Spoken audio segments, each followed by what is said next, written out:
I was writing that apart from 10 minutes in the second half, energy-wise, Real Madrid looked tonight like a Premier League team. What's up, guys? Today we're going to react to Chelsea versus Real Madrid game. What a game. And we're going to react to CBS Sports pundits analysis, and then I'll react to their opinion and I'll give my own comments. And of course, if you like this type of content, don't forget to click on the like button of this video.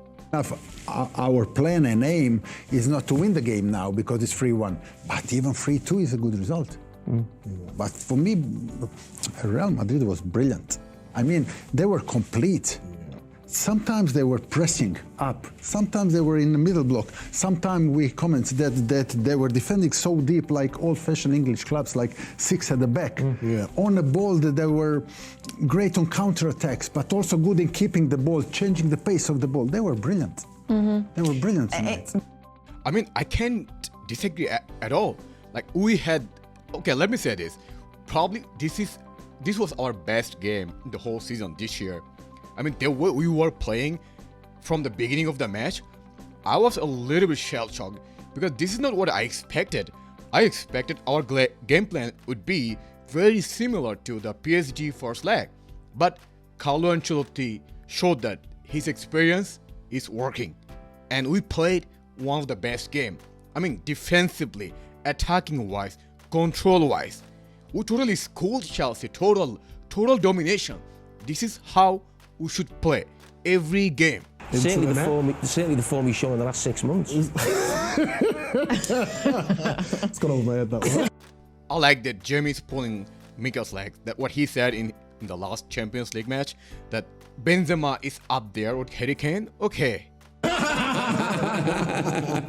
If you're thinking about Real Madrid picking up that result tonight against Chelsea and potentially going back to the Bernabeu and getting the job done, if they do get past Chelsea, knowing that they've already gotten past PSG as well, would you now look at them as a team that you have to give a really good chance of going all the way in this tournament? Yes, I think if they got Atletico Madrid in the semi-final, I mean, they're top of the league. They've got the edge on Atletico. You see the league table over there.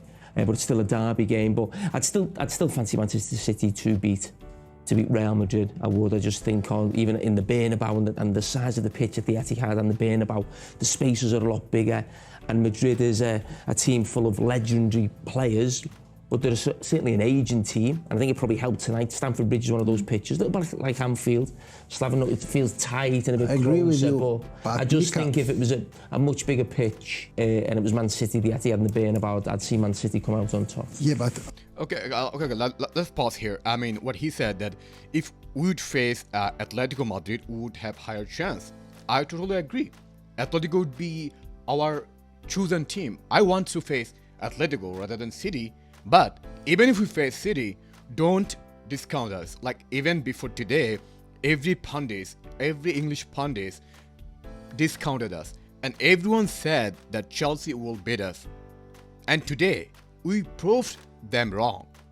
I was writing that apart from 10 minutes in the second half, energy-wise, Real Madrid looked tonight like a Premier League team. They were on a second ball, they were more aggressive, they were tackling.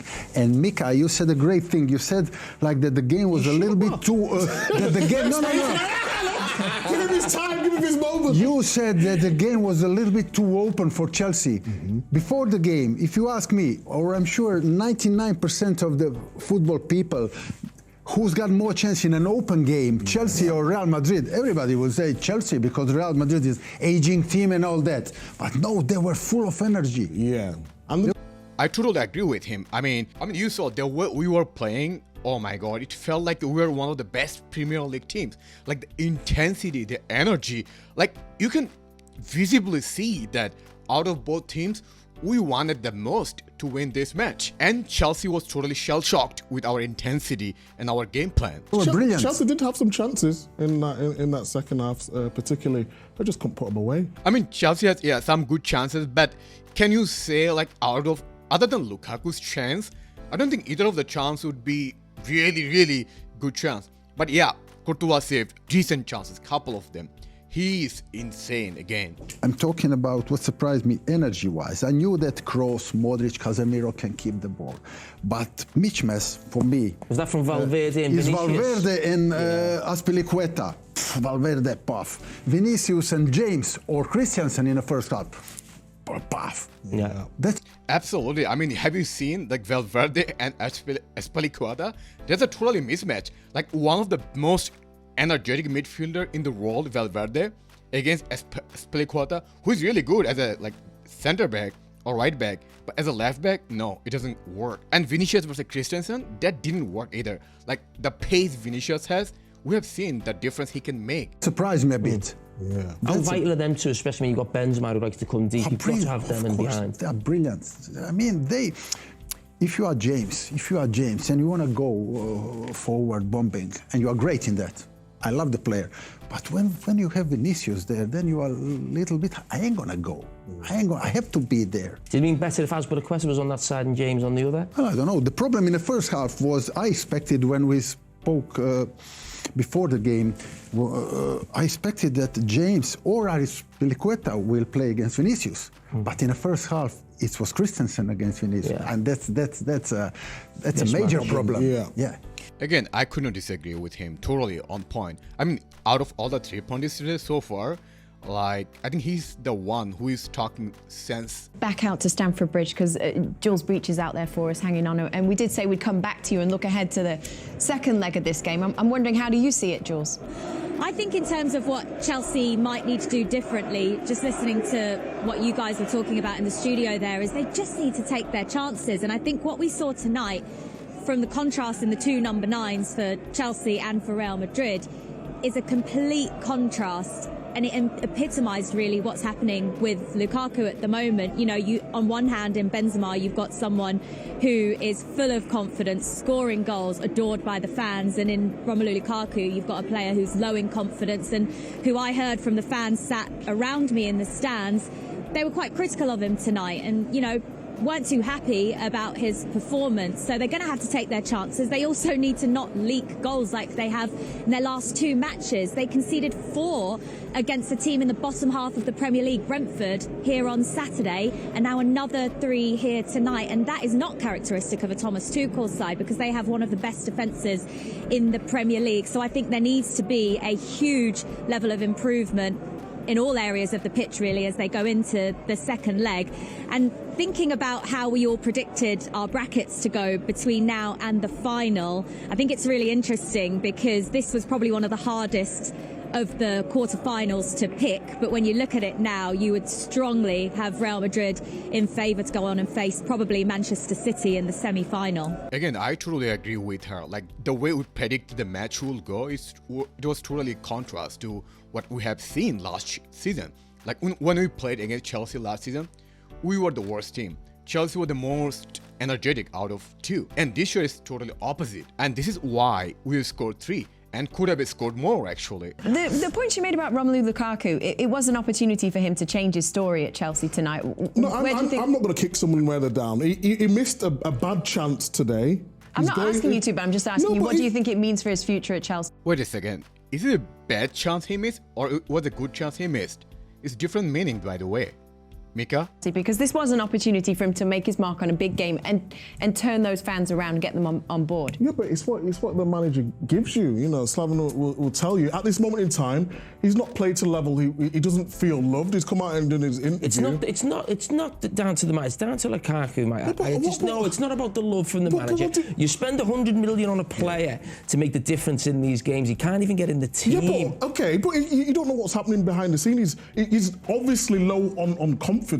He's not been bringing him on in a lot of the games. He's got to do more. He's got to do a lot more. I'm agreeing with him. He's got to do more. 100% for 100 million. Oh, wait a second. Mika, is Lukaku a baby that he needs love by Tuchel?